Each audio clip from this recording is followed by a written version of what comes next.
Hello बच्चों, अपन पढ़ रहे थे ऑक्सीजन फैमिली। और ऑक्सीजन फैमिली के अंदर अपन ने पढ़ा था ऑक्सीजन है उसके एलोटॉपिक फॉर्म के बारे में, फिर सल्फर है उसके एलोटॉपिक फॉर्म के बारे में अपन ने पढ़ा था। आज अपन पढ़ेंगे सल्फर है, इसकी रिएक्शन पढ़ेंगे, साथ में इसके जो और कंपाउंड है उनकी क्या रिएक्शन होती है, क्या प्रॉपर्टी शो करते हैं, उन सबको डिटेल में देखेंगे। तो लिखिए रिएक्शन ऑफ सल्फर। तो आप लिखेंगे रिएक्शन ऑफ सल्फर। सल्फर उसकी रिएक्शन बता रहे हैं। देखो ये सल्फर है, जीरो ऑक्सीडेशन स्टेट में प्रेजेंट है। मैं एक साथ में इसकी सारी रिएक्शन बता देता हूं जो अपने सिलेबस में है। ये NaOH के साथ में रिएक्ट करती है, सबसे इंपॉर्टेंट रिएक्शन होती है इसकी। और इसके साथ में फॉर्मेशन करेगी Na2S, सल्फाइड का फॉर्मेशन करती है, साथ में बनता है Na2S2O3। हाइपो सॉल्यूशन इसका फॉर्मेशन होता है। अब यहाँ पर बेटा आप देखोगे ये जीरो से कौन से ऑक्सीडेशन स्टेट में, -2 के अंदर गया। यहाँ पर ये किस में जा रहा है, +4 ऑक्सीडेशन स्टेट में जा रहा है। तो बेटा यहाँ पर आप देखोगे जीरो से -2 के अंदर गया, इसका तो रिडक्शन हो गया। जीरो से +4 के अंदर गया तो इसका क्या हो गया, ऑक्सीडेशन। और एक का ही ऑक्सीडेशन और रिडक्शन होता है तो उसको क्या बोल देते हैं, डिसप्रपोर्शनेशन रेडॉक्स रिएक्शन। तो ये कौन सी रिएक्शन होगी, डिसप्रपोर्शनेशन रिएक्शन। क्लियर हुआ। ऐसे देखो इसकी रिएक्शन अगर आप कंसंट्रेट H2SO4 के साथ में करवाते हैं, कंसंट्रेट H2SO4 के साथ में आप करवाओगे तो यहाँ पर फॉर्मेशन होता है, SO2 गैस बनती है, साथ में वाटर है ये बनता है, वेपर फॉर्म में रिलीज हो जाता है। और यहाँ पर ये लाइट येलो कलर की SO2 गैस बनती है, लाइट येलो। थर्ड है, इसको आपको बताना है। आपने यहाँ पर लिया कंसंट्रेट HNO3, कंसंट्रेट HNO3 लिया। आप बताओ क्या बनेगा, आपको बताया हुआ है। नाइट्रिक एसिड वाले को याद करो, इसी ऐसे ऊपर वाला मेटल हो, नीचे वाला मेटल हो, नॉन मेटल है। नॉन मेटल में क्या बन रहा था, इक वाला एसिड बन रहा था, तो इसका क्या बन जाएगा, sulphuric acid, H2SO4 plus NO2 बन रहा था। ऐसे इसका अगर एरियल ऑक्सीडेशन करते हैं, एरियल ऑक्सीडेशन आप करोगे तो यहाँ पे दोनों गैस बनती है, SO2 गैस भी बनती है और SO3 गैस से इसका फॉर्मेशन होता है। तो इसके बेटा ये दोनों रिएक्शन बहुत इंपॉर्टेंट होती हैं, एक तो डिसप्रपोर्शनेशन रिएक्शन, एक कंसंट्रेट HNO3 वाली। तो कंसंट्रेट HNO3 में आपको बताया था जब भी नॉन मेटल आता है तो हायर ऑक्सीडेशन स्टेट वाले एसिड का फॉर्मेशन होता है। क्लियर है, उतारिएगा इसको। नेक्स्ट पढ़ते हैं अपन हाइपो सॉल्यूशन है उसके यूज। हाइपो क्या होता है, sodium thiosulphate.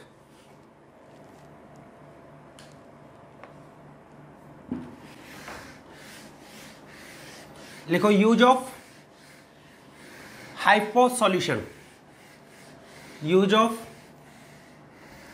Hypo solution.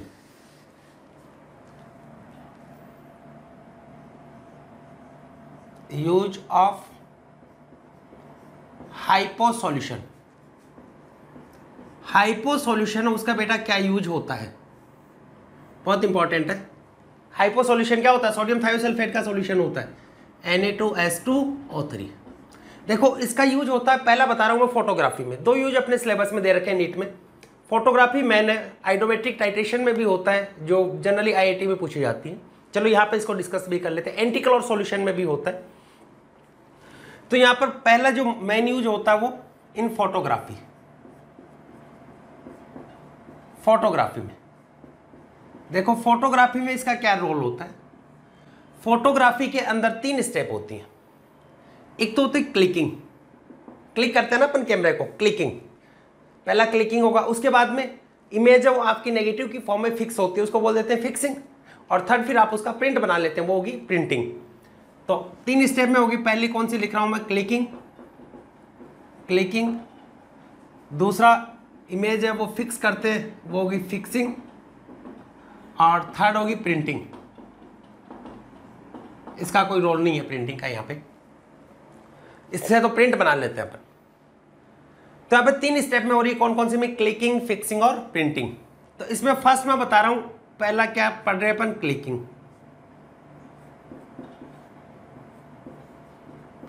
Clicking इस स्टेप में देखो क्या होता है, आपके पास में कैमरा होता है, उसके अंदर रील होती है, कैमरा रील होती है जिसमें AGBR प्रेजेंट होता है। इसके ऊपर किसका लेपन होता है? AGBR। इस पर कवरिंग होती है AGBR की, AGBR का लेप होता है, इस पर AGBR प्रेजेंट होता है। और AGBR होता है फोटो सेंसिटिव मटेरियल होता है। मैं यहाँ पर ये बता देता हूँ, AGBR होता है, कैसा होता है? Photo sensitive. फोटो सेंसिटिव का मतलब क्या हुआ? जैसे इस पे लाइट गिरेगी तो लाइट की प्रेजेंस में रिड्यूस हो जाता है AG के अंदर। तो फर्स्ट स्टेप में देखो क्या करते हैं, क्लिकिंग किया आपने, जैसे आपने क्लिक किया तो जो भी ऑब्जेक्ट है उससे लाइट रिफ्लेक्ट होकर, जैसे ही कैमरा रील है, ये कैमरा रील है, AGBR का लेप वाली नहीं, कैमरा रील, इसके ऊपर इंसिडेंट होता है तो यहां पर ये AGBR है, ये रिड्यूस हो जाता है किसके अंदर? AG में। जैसे यहां पर इस वाले पार्ट में रिलीज हुई, इस वाले पार्ट पे इंसिडेंट हुई, तो यहां पर क्या होगा? AG रहेगा। और ये डिफ्यूज AG में रिड्यूस हो जाएगा, ये डिफ्यूज AGBR प्रेजेंट रहेगा। अब ये डिफ्यूज AGBR है, ये जो अक्सर रिमेनिंग AGBR है वो इसमें जो डिफ्यूज लाइट है उससे रिएक्ट कर सकता है। तो आपकी ऐसी प्रिंट है पूरे पे रिएक्ट हो जाएगी तो खराब हो जाएगी आपकी फोटो।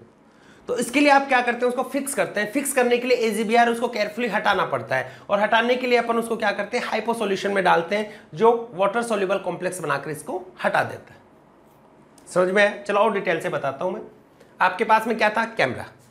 कैमरे में प्रेजेंट होती है कैमरा रील, जिसपे क्या प्रेजेंट होता है? AGBR कैसा होता है? Photo sensitive. आपने जैसे ही क्लिक किया तो जैसे ही लाइट है वो ऑब्जेक्ट से रिफ्लेक्ट होकर इंसिडेंट होती है कैमरा रील पे, then AGBR reduce in AG। तो मैं लिख देता हूं पहले, in this step when light reflected light from any incident, reflected light from any object, from any object incident on camera reel, incident on camera reel,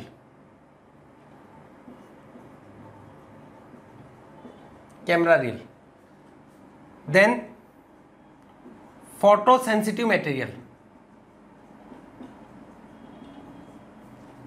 AGBR reduced in AG। AGBR वो किस में reduce हो जाएगा? AG के अंदर reduce हो जाता है। क्लियर हो गया? सेकेंड है फिक्सिंग। सेकेंड अपन क्या करें? फिक्सिंग के अंदर देखिए, यहां पर जो लाइट गिर रही है वो डिफ्यूज लाइट यहां पर फैलेगी इसके अंदर, तो यहां पर जो रिमेनिंग AGBR है उसके साथ में रिएक्ट कर सकती है। तो diffuse light can react remaining AGBR, so it is necessary to remove AGBR, remaining AGBR. For this purpose it is dipped in hypo solution। तो लिखेंगे टू फिक्स, फिक्सिंग में क्या होता है? To fix negative image, to fix negative image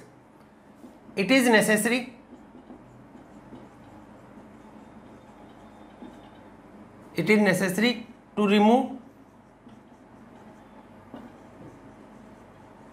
remaining AGBR because it can react with diffuse light,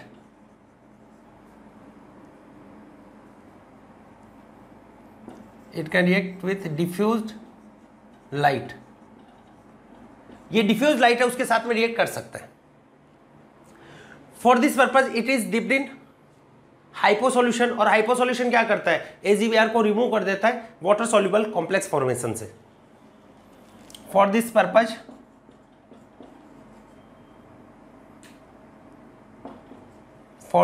कौन से purpose के लिए? रिमूव करने के लिए AGBR को। फॉर दिस पर्पज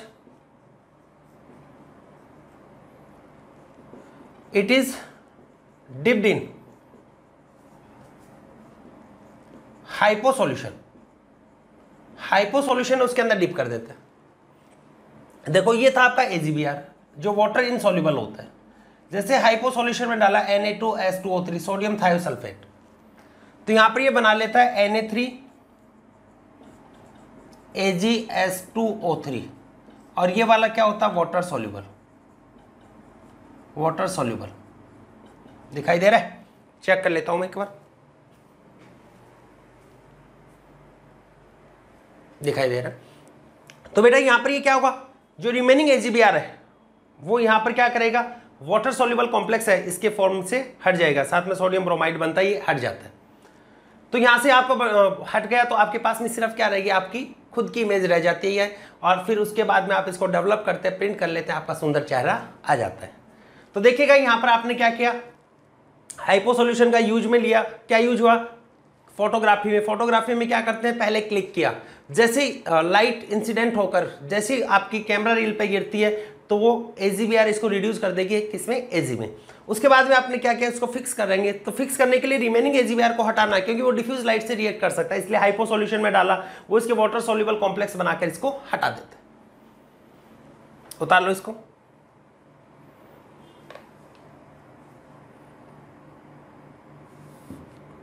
उतार लिया।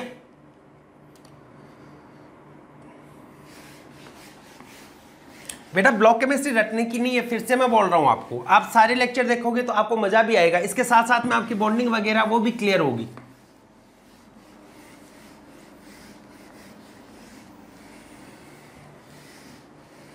बस इधर उधर ध्यान देना बंद कर दीजिए और बोर्ड पे कंसंट्रेट कीजिए। तो पहला आपको क्या बता दिया, फोटोग्राफी में ऐसे होते हैं anti cloud solution, cotton fibres वगैरह में जो क्लोरीन वगैरह है उसको हटाने के काम में आता है, नॉट सो इंपॉर्टेंट। एक होता है आइडोमेट्रिक टाइट्रेशन, इन आइडोमेट्रिक, सेकंड बता रही, इन आइडोमेट्रिक टाइट्रेशन।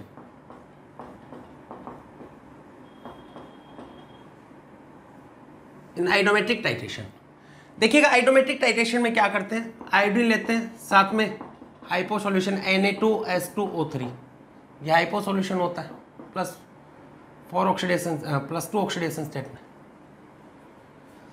तो साथ में यहाँ पर ये हाइपो सॉल्यूशन डालने इसका कोई मीनिंग नहीं है। और उसके बाद में आपने इसका टाइट्रेशन किया तो यहाँ पर फॉर्मेशन होगा सोडियम आयोडाइड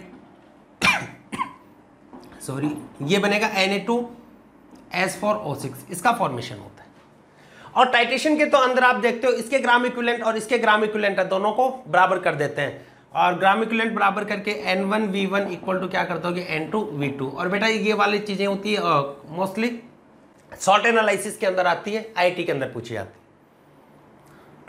उतारो इसको,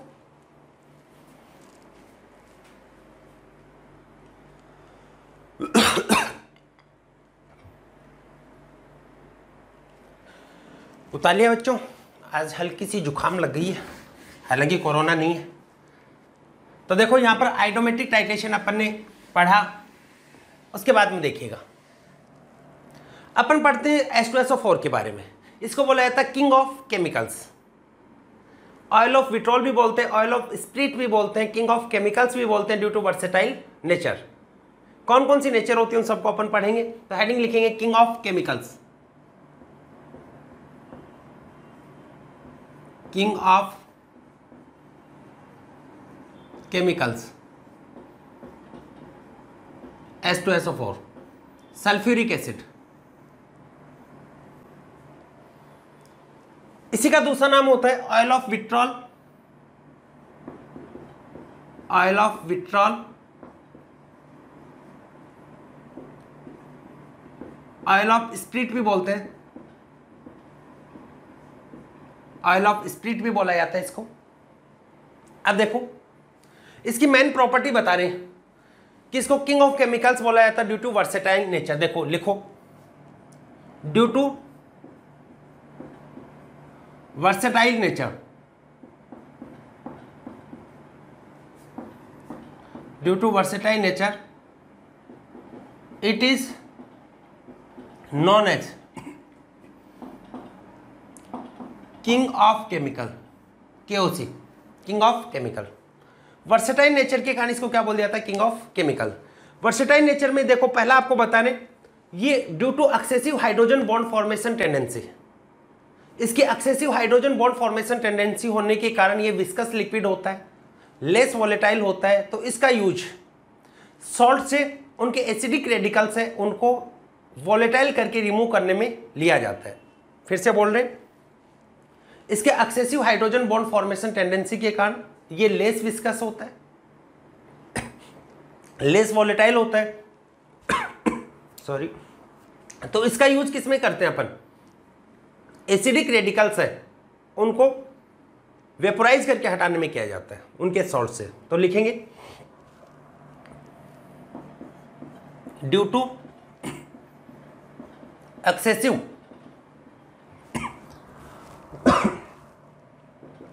ये सेकेंड पॉइंट बना देता हूं मैं इसको, due to excessive hydrogen bond formation tendency,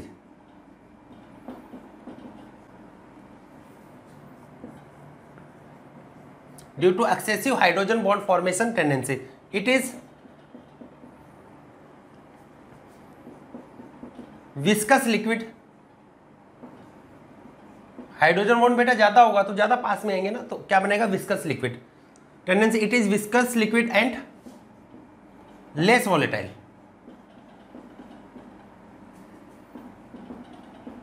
That's why it is used to remove acidic radical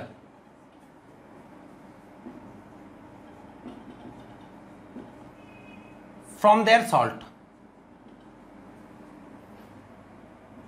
acidic radical उसको उसके सॉल्ट से रिमूव करने के लिए इसको काम में लेते हैं। और कैसे रिमूव करता है, टू मेक वॉलेटाइल देम या टू मेक वेपोराइज देम, तो उनको वेपोराइज करके हटाने के काम में आता है।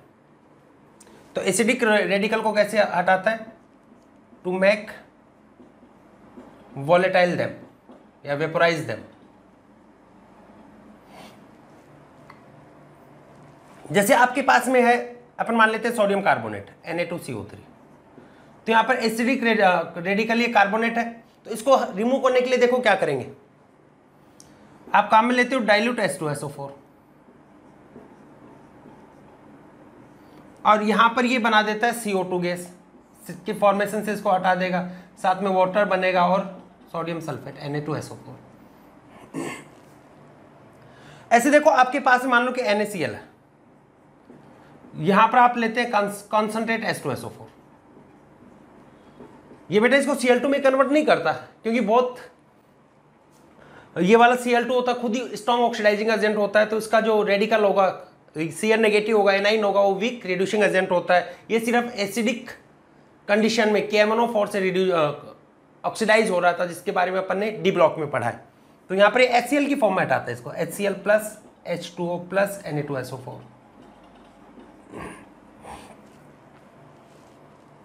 ऐसे और लिख देता हूं मैं, जैसे Na2SO3, यहां पर भी कॉन्सेंट्रेट H2SO4 आप लेते हैं, तो यहां पर ये बनाता है SO2 plus water plus Na2SO4। ऐसे अगर आपने NaBr लिया और साथ में यहां पर कॉन्सेंट्रेट H2SO4 लिया, तो यहां पर ये ब्रोमीन बना देता है, ये क्योंकि ये खुद ही स्ट्रॉन्ग रिड्यूसिंग एजेंट होता है, तो इजीली ऑक्सीडाइज हो जाता है।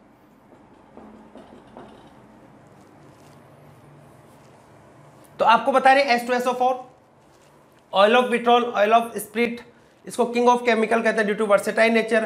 Excessive hydrogen bond formation tendency के कारण ये एसिडिक रेडिकल्स को वेपोराइज करके हटा देता है, to remove acidic radical from their salt to make volatile them या टू मेक वेपोराइज देम। उतार लो इसको।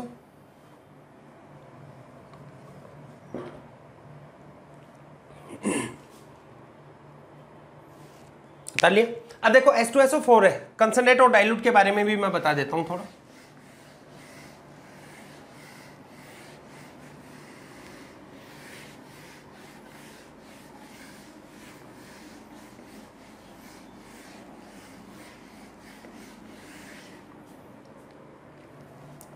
जैसे आपके पास में H2SO4 है, एक तो आपने डाइल्यूट ले लिया, डाइल्यूट H2SO4,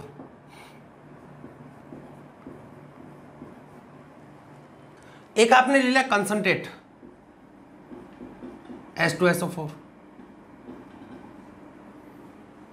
ये बेटा act as strong acid, concentrate वाला भी स्ट्रॉन्ग एसिड होता है, ये वाला भी स्ट्रॉन्ग एसिड होता है।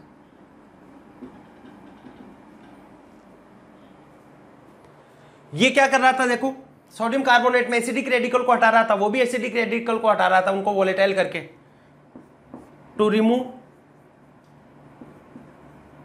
इसका यूज किस में, to remove acidic radical, to remove acidic radical, to make them volatile, vaporise या वोलेटाइल। इसका यूज भी किस में होगा, ये भी होगा टू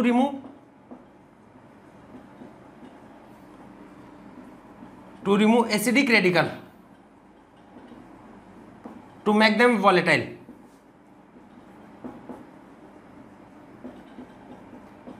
इसको वोलेटाइल करके ये भी हटा देगा। इसके अलावा देखो बेटा, इसका यूज होता है ना कंसंट्रेट, इसका यूज एंटीसेप्टिक एजेंट के तौर पर भी होता है। किसमें होता है, इन एंटीसेप्टिक। साथ में इसका use dehydrating agent,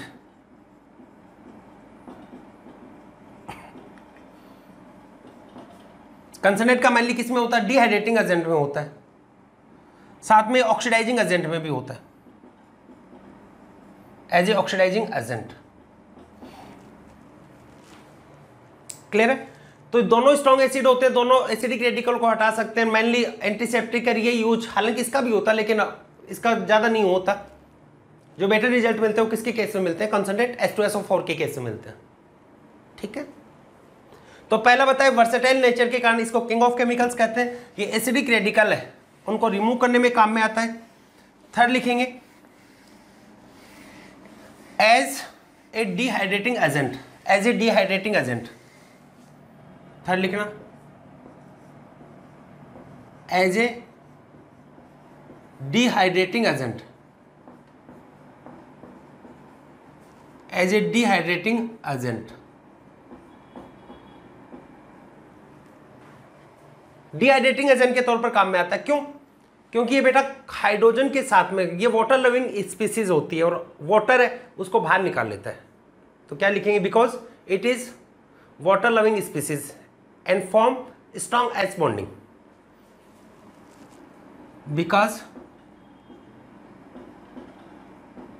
it is water loving species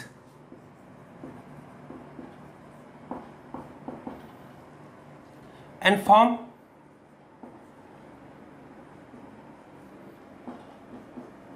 strong hydrogen bond, strong H bonding। देखो, और बेटा लेबोरेटरी में जब भी टेस्ट करते थे ना, तब उस टाइम में सबसे पहले हम इसी को यूज में लेके टेस्ट करते थे। जहां पर भी व्हाइट पाउडर अपने को दिख जाता था तो ये हो सकता था कि वो कोई कार्बोहाइड्रेट हो, ग्लूकोज हो, सुक्रोज हो। तो इनके टेस्ट के लिए सिंपल सा होता है, हम H2SO4 को लेते थे, थोड़ा सा उस पर जैसे ही गिराया तो जैसे ही वो ब्लैक हो गया, इसका मतलब वहां पर फिर कुछ टेस्ट करने की जरूरी नहीं थी।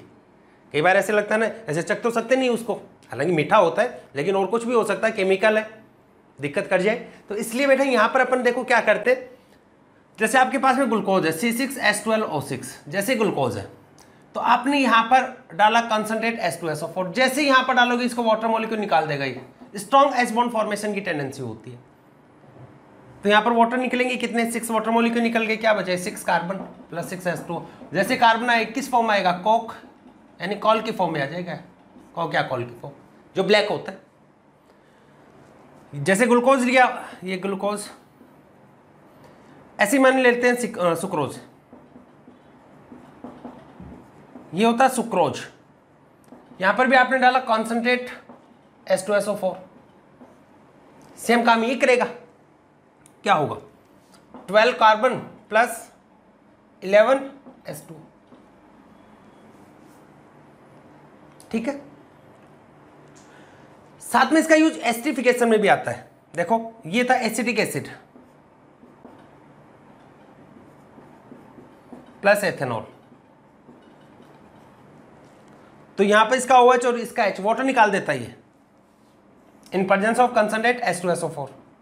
तो यहां पर क्या होगा, एसिड कैटालाइज्ड रिएक्शन होती है, एस्टर फॉर्मेशन होता है, इसको बोल देते हैं एसिडिफिकेशन, जो ऑर्गेनिक केमिस्ट्री में विथ मैकेनिज्म अपन बहुत डिटेल में देखते हैं। तो पहला वर्सेटाइल नेचर के कारण किंग ऑफ केमिकल्स होता है। दूसरा आपको क्या बताया कि एसिड रेडिकल है उसको वोलेटाइल करके हटा देता है। थर्ड आपको बताया डिहाइड्रेटिंग एजेंट होता है, वाटर मॉलिक्यूल निकाल देता है। फोर्थ लिखो, as an oxidising agent in laboratory, as an oxidising agent,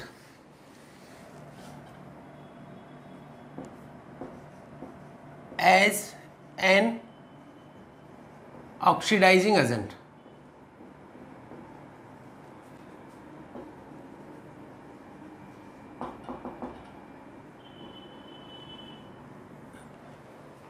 oxidising agent.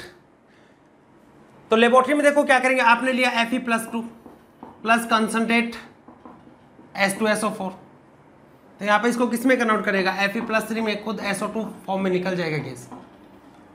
वही सारी रिएक्शन सेम हो जो पहले भी अपन पढ़ते हैं। Sn+2 है, किस में कन्वर्ट कर देगा, Sn+4 में कन्वर्ट कर देगा। आयोडाइड है, किस में कन्वर्ट कर देगा, I2 में। वही सेम रिएक्शन है। सल्फाइड होगा तो किस में कन्वर्ट कर देगा, सल्फर में, येलो टर्बिडिटी बनाता है। इससे पहले जितनी भी पढ़ रहे हैं किसी को भी लोगे तो इसको ऑक्सीडाइज कर देता है, हालांकि क्लोराइड वगैरह को नहीं कर पाती, आपको बताए हुए सब क्लियर हुआ। तो ये बेटा H2SO4 है, इसकी प्रॉपर्टी थी किसकी तरह, वर्सेटाइल नेचर के कारण किंग ऑफ केमिकल्स होता है, ऑयल ऑफ स्प्रिट बोला जाता है, ऑयल ऑफ विट्रॉल बोला जाता है। इसके अलावा आपको बताया कि excessive hydrogen bond formation tendency होती है, इसके लिए विस्कस लिक्विड है जिसका यूज एसिडिक रेडिकल है उनको रिमूव करने में होता है, क्योंकि खुद तो लेस वोलेटाइल है। फिर डिहाइड्रेटिंग एजेंट होता है और ऑक्सीडाइजिंग एजेंट होता है। नेक्स्ट लिखो, preparation of H2SO4, preparation of sulphuric acid,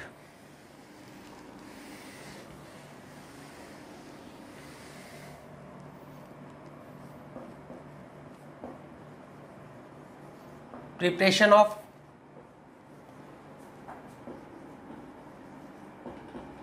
sulphuric acid, H2SO4 है, इसका प्रिपरेशन।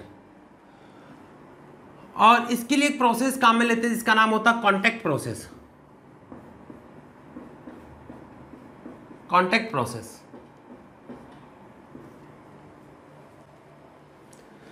देखो कॉन्टैक्ट प्रोसेस इसका कैसे, ऐसे एक और बताया था, ऑस्टवाल्ड प्रोसेस किसके लिए आती है, नाइट्रिक एसिड। बेटा 2017 में तो डायरेक्ट क्वेश्चन पूछा गया H2SO4 कौन सी प्रोसेस से बनाते हैं, contact process, match the column था।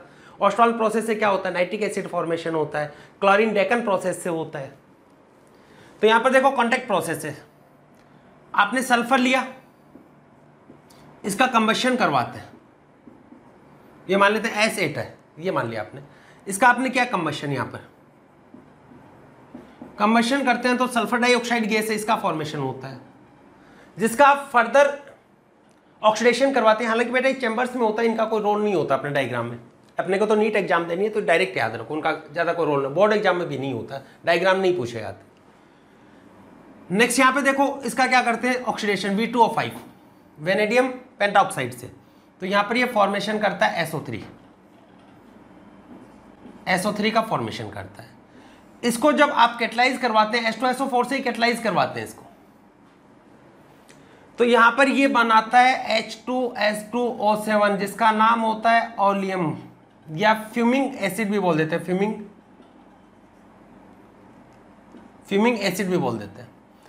फिर जैसे ही इसका हाइड्रोलाइसिस आप करवाते हो तो ये कंप्लीट क्या बना लेता है, H2SO4, ये सल्फ्यूरिक एसिड बनता है। तो ये ध्यान में रखना, सल्फ्यूरिक एसिड के लिए कौन सी प्रोसेस होती है, कॉन्टैक्ट प्रोसेस। डायग्राम वगैरह का ज्यादा कोई रोल नहीं है। सबसे पहले सल्फर है, इसका आपने कंबशन करवाया तो SO2 बनेगा, वेनेडियम पेंटाऑक्साइड, इसकी प्रेजेंस में यहाँ पर ऑक्सीडेशन करवाते हैं तो SO3 बनता है। H2SO4 से रिएक्ट करवाएंगे तो फ्यूमिंग एसिड, जिसका हाइड्रोलाइसिस करने पर सल्फ्यूरिक एसिड का फॉर्मेशन होगा।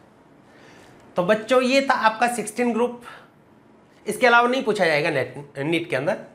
सफिशिएंट है, मोर देन सफिशिएंट है। और साथ साथ में लेकिन मैं एक बात बोलता हूं, केमिकल बॉन्डिंग को पढ़ते रहिएगा, क्योंकि कई बार हाइब्रिडाइजेशन वगैरह वो तो बेटा केमिकल बॉन्डिंग की चीज है, ठीक है।